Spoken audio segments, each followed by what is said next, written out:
What will you create will make the world awesome? Nothing if you keep sitting there. That's why I'm talking to you today. This is your time. This is my time. It's our time. We can make every day better for each other. If we're all on the same team, let's start acting like it. We got work to do. We can cry about it, or we can dance about it. We were made to be awesome.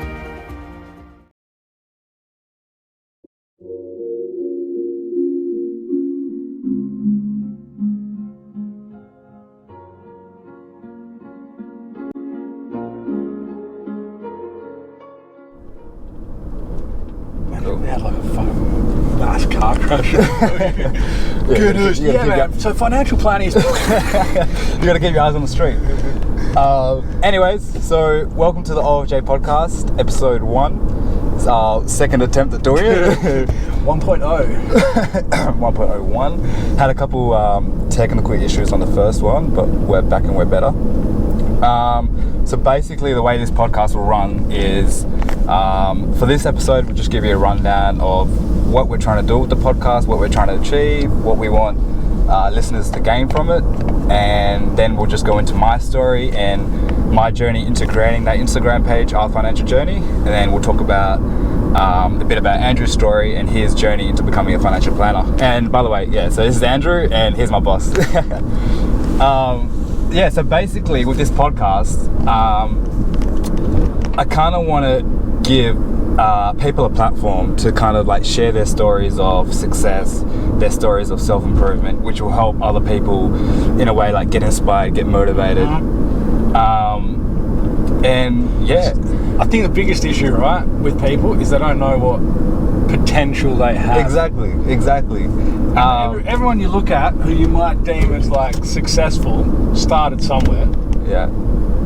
And they're not all of them are trust fund babies. Yeah, 100%. And they like will have a moment in their kind of journey that they realise their potential. Hopefully they realise it. Yeah, hopefully they realise it. There's a lot of lost opportunities. Yes. And but this podcast can help people realise the potential they have. Yep.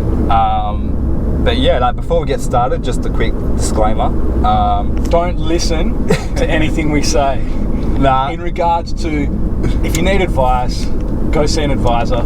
Yeah, I reckon we should like leave our email addresses at the end or something. Yeah, it's probably a good idea. Not yours, you don't reply to emails, but we'll leave mine. I'll have my people call you. Yeah, we'll leave mine. But yeah, everything we'll say is general in nature. What works for me may not work for you.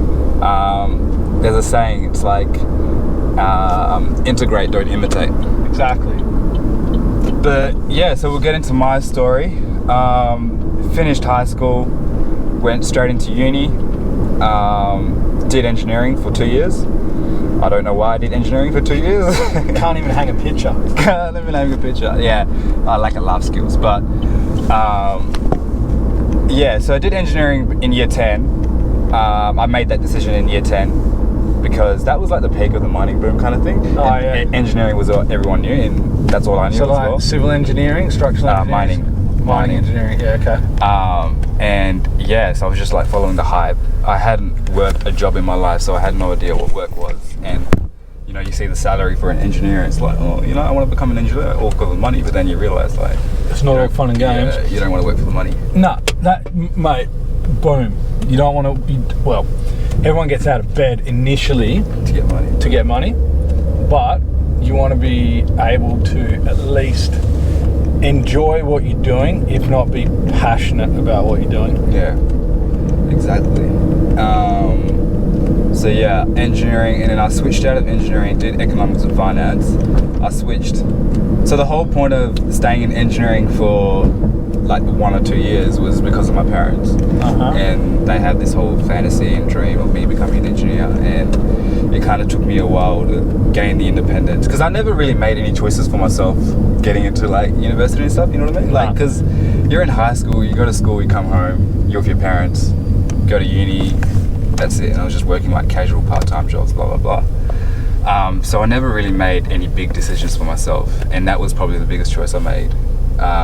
Switching courses, yeah. How'd your mum and dad take it? I told them 2 years later.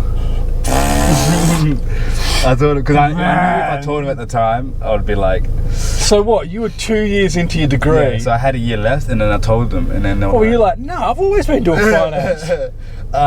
Yeah, so I just sat them down, and I was like, Mum and Dad, like, I've been meaning to tell you guys for like 2 years, but. Have they stopped being mad at you yet? Nah, they were really cool. Like when I told them, they were just like. Dad was just like, man, I'm just glad you're in uni. Like, you can study whatever you want. And then Mum was like, nah, I always knew you changed. But the thing is, like, when I told him, I was in a position where I kind of like had the confidence, and I really loved what I was doing. Mm-hmm. So I feel like when you know when you're like passionate about something, and when you explain it to somebody else, they can really see that. Yeah. But if I told them like 2 years ago, when I was still kind of clueless as to why I was doing economics and finance and what I wanted to get out of it, if they just said like, they could have just like ruined my argument against engineering, blah blah blah, you know, and then they would just be like, nah, you're just doing whatever you want, throwing away your time, blah blah blah. And yeah, but when I told them, I was like, look, this is what I want to do, like, here's my plan in the next couple of years, I graduate next year, I want to work in this. And they were just like, look, if you're happy doing that, it's cool. And then that's when I realized, like, Mum and Dad, they just want you to be happy and successful. They're not really fussed about becoming. It's like, it's kind of a double-edged sword for parents, right? Because, like, I don't have grown-up kids, but I've got young kids, and it's like, you definitely, their best interest is the number one priority. Yeah. But you want them to have fun and enjoy life at the same time. So they'd be like, man, I really want Brahani to do a degree in engineering. Yeah. Because I know he's going to have good longevity in his employment options, and he's going to earn good money, and everything's going to be fine. That will take precedence over you enjoying what you're doing. Yeah. It's like if you came home and went, I'm doing a Bachelor of Art, they probably would have been like, well, what exactly are you going to do with that? Yeah. But because you came home and went, look, I've got something that's functional, I really enjoy it, then that would make it easier for them to go, oh, that's cool. Not that there's anything wrong with doing a Bachelor of Art. Yeah, so I switched, and then, so I did economics in high school, and I really loved economics. And then, that's why you got no friends. Kind of just added finance into it, because I wasn't too bad at maths, so I just wanted to get the maths involved a bit. Yeah. But I really had no idea what kind of work I wanted to get into.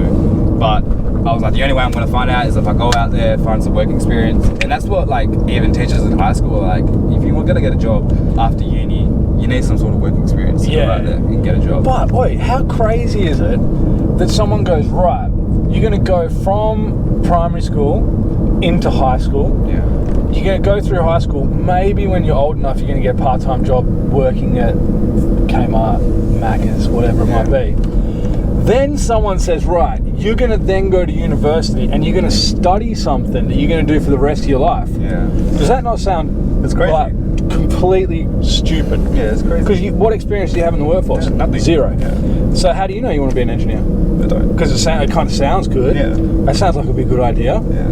But is it a good idea? I don't know. Not necessarily. Not for everyone. It's really weird that's why I think people that maybe take a little bit of time after high school to decide what they're going to go into, it's not a bad idea, as long as you don't get trapped into being like just slack. Yeah, that's it. Or get into a lifestyle habit that means that you can't stop doing whatever job you've got to sustain your lifestyle, which will make study harder. Yeah. So, what happened after uni? Yeah, so it was during uni when I found the work experience. So the way I found the work experience, fucking email, like Facebook search, because I didn't know what jobs came with finance. Honestly, I had no idea. I was clueless. And then just went on Facebook, typed in finance, and like all the business pages come up. There's a guy doing like a 30 grand degree. I don't know what finance does, but I'm going to do it. Yeah, it was fucked. But at least you knew you enjoyed it more than engineering.